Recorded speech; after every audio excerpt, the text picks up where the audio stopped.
look like? I would love for anyone to explain to me what an authentic version of me, the lady typing behind this tiger icon, is supposed to be like. I feel like isn't everyone being authentically themselves? I guess I still to this day do not know what the real authenticity is. In fact, I may possibly be one of those people who defy any boxing in of my very personal experience of who I am expressing myself as. I've been working on softening this almost oppositional way of being. Why? Not to get attached with a fixed idea of me, of being rigid, because I get the sense that it frightens me and other people when I conform to one facet with an uncompromising rigidity. I'm probably fine the way I am. I just want to answer the question, what is authenticity? And I heard Aja say one time that everybody's doing the best that they can. And I love that because it points to the acceptance that we start to recognize in as we discover our true nature. Everyone's doing the best they can with the consciousness that's there now, with the conditioning that's there now. And if you really, really see that, the whole universe is forgiven for everything, everybody and everything. But authenticity is something different. I did not know what it was pointing to either until I did the emotional repression work. I mean, I kind of knew what it was, but I didn't grok it fully. And let me try to explain. Let me just talk about my own life, and then you can pick up this topic and find it in your life and see where it might lead you to looking at some things that you hadn't looked at before. Or maybe you have. When I was a kid, before the age of like fourth grade, especially before the age of sixth grade, which is when I was bullied, it's like the natural expression of me was not stifled in any way. So I was a young athlete, like a very good athlete. So I hung out with the other good straight boy athletes and I was accepted into that group. But I was also artistic, very sensitive, emotional, um, and growing up gay. When I was bullied, a lot of the authentic expression of me got stuffed down. This is why I know what authenticity is like, because then I spent decades in what I would say, for the most part, was like a trauma response. And strangely, our trauma responses are actually our personality in a certain sense. So from being bullied, what happened was is, and I've shared this before, but let's just think about it in terms of authenticity.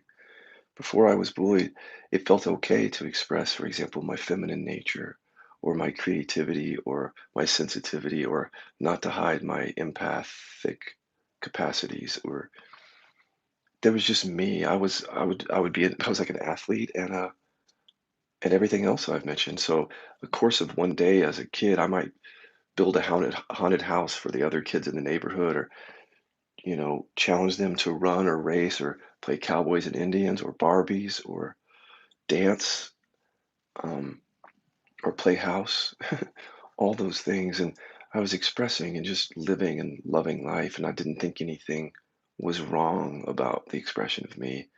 So then I was bullied ferociously around this aspect of myself, and it all went underground. So from there, what was reinforced in me was a deep sense of I'm unlovable, but also a way of surviving in the world that where I would hide away from the world to protect myself. And in hiding, I don't just mean physically hiding. That was part of it. Now understand this is a trauma response. So listen to it from that perspective and see if you can find how your personality in part is a trauma response. Instead of just listening to mine, find yours because this is a pretty universal thing. From those experiences of being bullied, one of my survival strategies is just keep the peace. Don't say anything. Don't express something that might get you into trouble. Don't express that more feminine side of you. Be a man. whatever that means, and hide like hell because the world is unsafe. So then I spent, again, a number of decades living out that trauma response. Now, other people would see me and they would have said, well, yeah, that's not a trauma response. That's just how you are, Scott. You're quiet. You're a people pleaser. You're very nice. You agree a lot. What they didn't understand is that I was just trying to survive, and I didn't know it either. It was literally just survival from a trauma experience. During the traumatic experience, part of what happened is there was an amazing amount of fear and anger that was there in me because of how I was being treated. But those, along with these other aspects of myself, got repressed, especially the anger, again, as a way to survive. So here I am growing up and to be an adult, and the trauma shaped me so much that repressing anger, which means repressing viewpoints, repressing emotions, other emotions,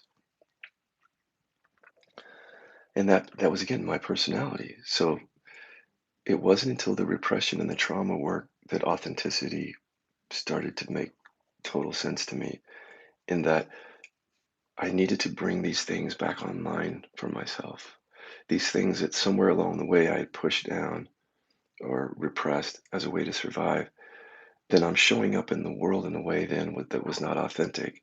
So, for example, I may have had a viewpoint about something, but because I'm trying to keep the peace to survive, I wouldn't share that. Or maybe I do feel anger in a certain moment, but in order to be seen as good and to survive, for people to love me, I wouldn't share that. Or I would hide my emotions. So I didn't want you to see the vulnerable emotions in me. I didn't want you to see me. So that I'm hiding in that way too. So yeah, everybody is authentic in the sense that everybody's doing the best they can with the conditioning that's there. I was doing the best I can as a peacemaker, surviving that way, just the best I can. That's all. But that doesn't mean it was authentic. Just because I'm doing the best I can with the condition I am, that's not what is meant by authenticity, I don't think. Authenticity starts to come online when, again, we start integrating all these things that we've shadowed out or repressed. So we recognize, oh, yeah, I, anger is accessible. I can speak. I don't have to hide. All those things start dropping away. Those strategies, those strands of suffering start dropping away, and then all of a sudden, expression comes back online. Whatever got pushed down comes back, and then that feels authentic because then I'm not doing things to people please. I'm not doing things. I don't just agree with everyone, which was a trauma response to just be agreeable. It's more authentic just to say I don't agree with that. It's just more authentic. Um, it feels more authentic to speak up in relationships than it is to sort of play the I'm going to keep the peace so that nobody's upset and there's no conflict. You see, another area of authenticity again was after doing the repression work, I was able to lift the repression around the feminine aspect of myself. So it had gone on offline. It was there, but I pushed it down.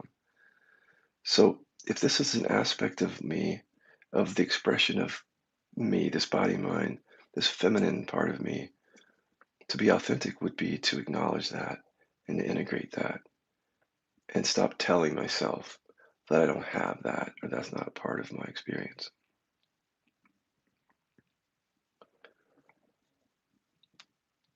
For me, authenticity itself is not a box. You mentioned something about being a box.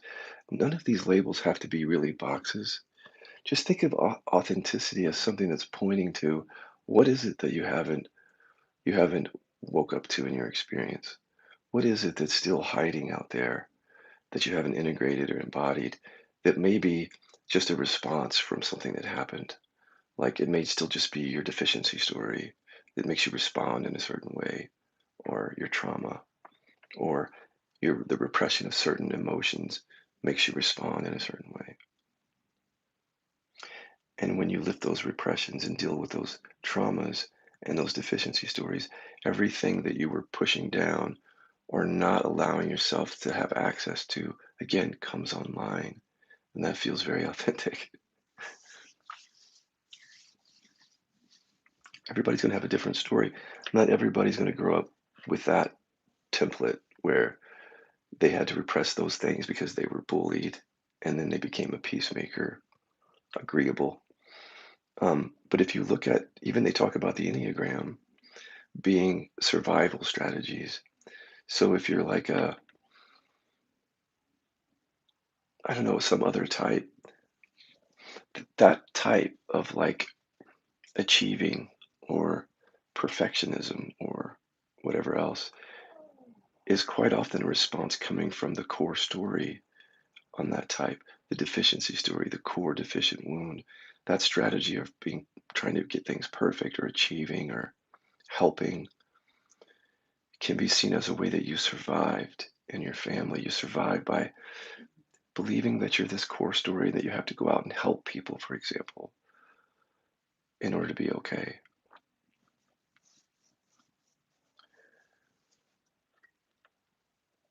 But what is under that? Who or what are you really? If this is just a survival strategy, what is the true nature of what you are? If you continue just to live in that way where you're just surviving and using the same strategy and that's your identity, you're not going to recognize your true nature because that's obscuring it seemingly.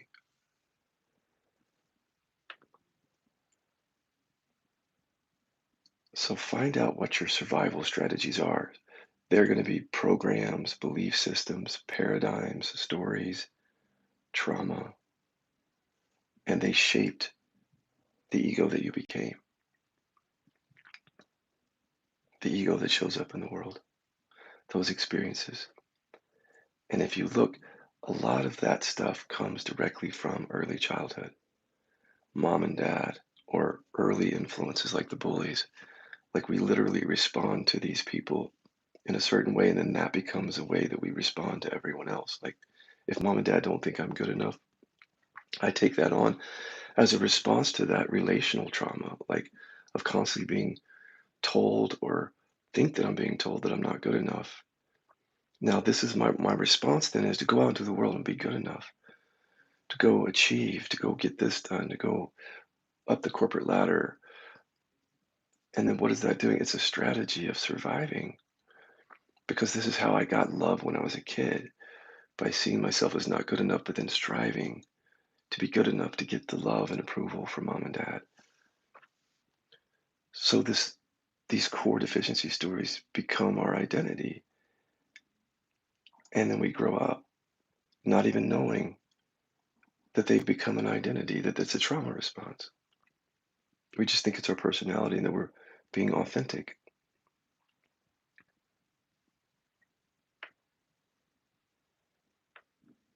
But whatever your core deficiency story is that got created or reinforced in childhood, notice how that becomes then a strategy of survival. Like, this is what propels you out into the world to get love, be good enough, get people to like you, feel safe, whatever it is.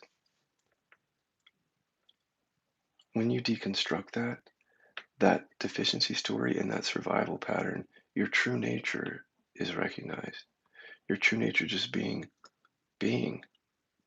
awareness, this.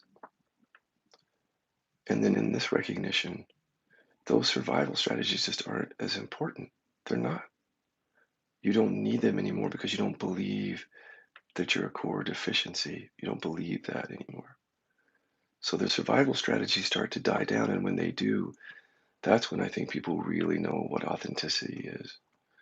Because you see that this part of my personality was just how I was. It was a strategy to survive. I don't need the strategy anymore. The identity is not me.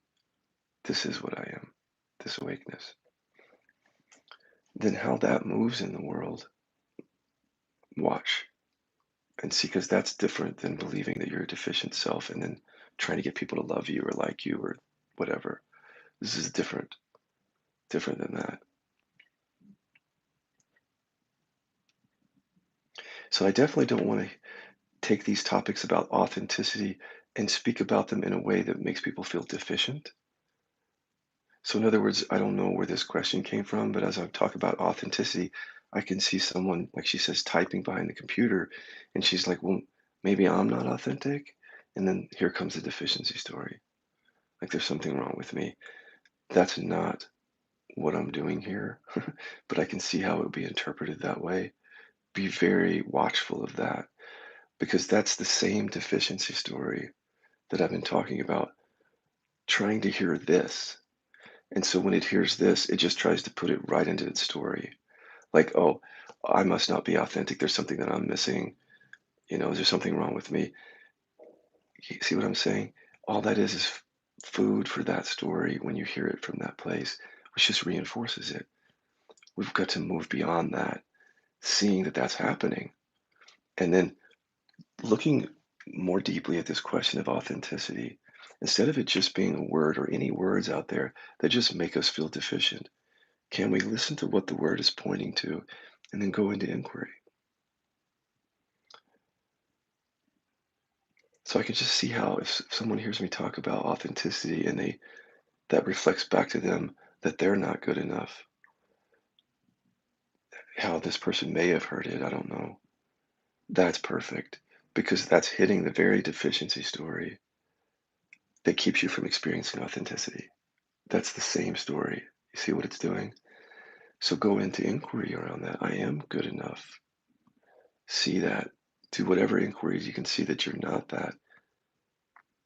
And then you're going to hear this message from a different place at that point, not hearing it from the deficiency story. But that's really the issue with a lot of these conversations is that even though we're talking about something, the ego says, oh, that just means I'm deficient. There's something wrong with me.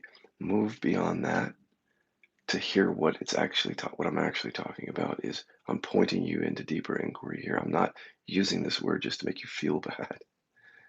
That's what the mind does, though. If you're feeling deficient over this, just reverse that. Like, there's nothing wrong with me, and watch. And then when you get the sense that there really isn't anything wrong with you as a belief, then go into inquiry around the things that have shown up for you in this life that are survival strategies, the repressions, repressing certain things to survive, believing certain things about yourself to survive. That's where the rubber meets the road.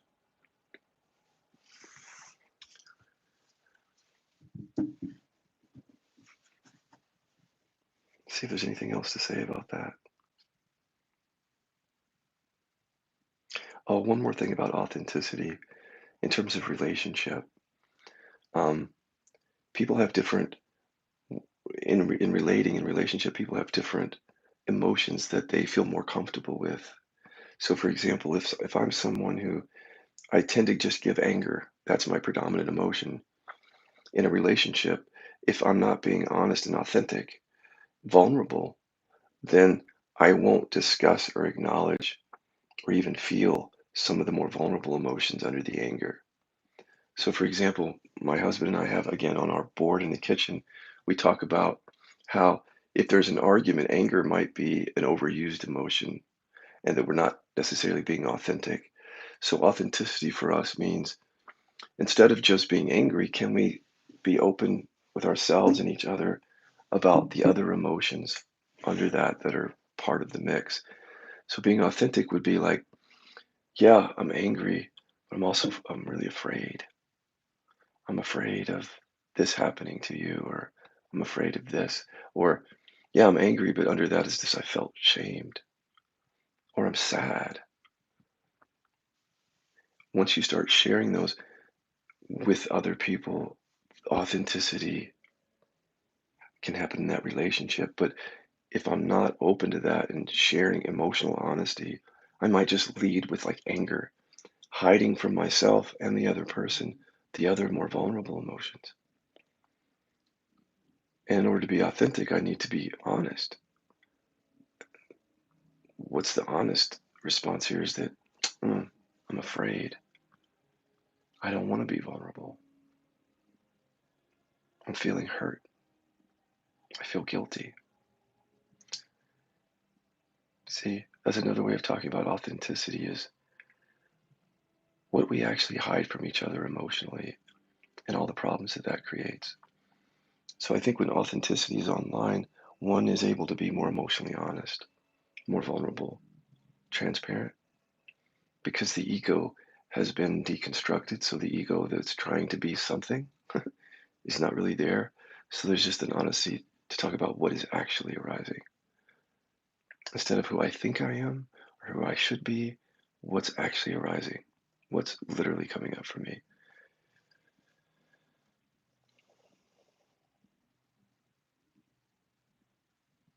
So this person says, I guess I still to this day do not know what the real authenticity is. In fact, I may possibly be one of those people who defy any boxing in of my personal experience. No, no, we're all that. We are all awareness in its true nature can't be boxed in. So that is not something just for you, but you have to be careful because you can see how the ego would say, oh, I'm special in this way. I'm not saying that, but just listen to what you're saying. Those of us on this path, none of these labels ultimately box us in. You don't have to have a label boxing you in. When we use the word authenticity, it doesn't need to be seen as a new identity. It just can be seen as a pointer. So you don't have to take it on and say, this is me now, because that would be a box. I'm not saying that.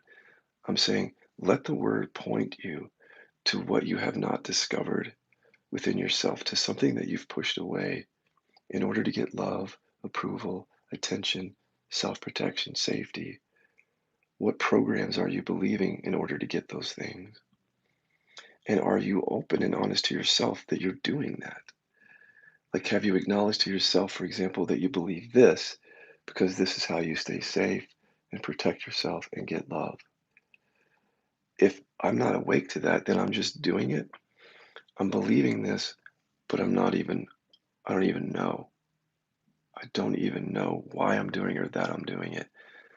So it's difficult to be authentic in that because it's like I'll lead with the belief system that I'm telling you about, but I don't also share that, oh, I get something out of this personally. This is how I protect myself.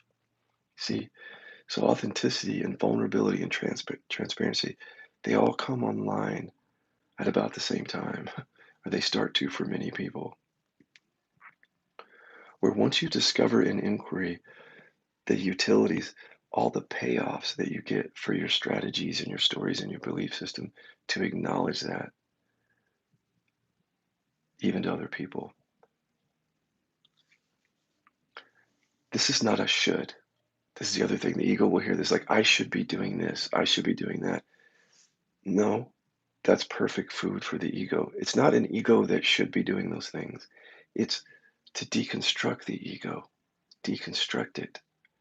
And then the authenticity, the transparency, the vulnerability comes online that way.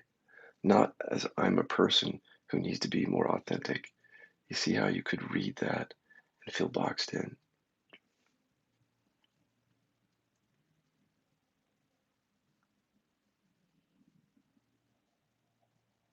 When we talk about authenticity, you also have to talk about bypassing.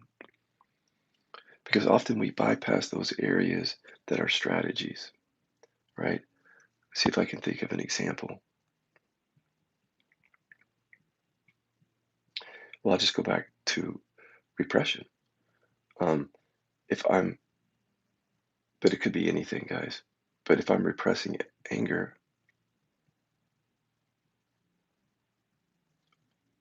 I've kind of lost my thought there. Hold on a second.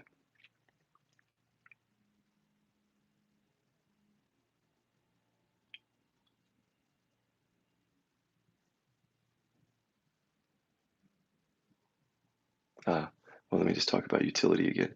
If I'm, if I learn at an early age that I have to repress anger, then if I'm still repressing anger later on in my life, I may not know why. So it's hard to be authentic, to not even know that that's going on, first of all, or if it is, to not even be open or honest or with myself or others, that I literally get something out of that, that I'm showing up as a peacemaker, not because that's what I am, but because it's how I survive. See how that doesn't feel authentic? when you're literally believing that your ego is not a survival strategy.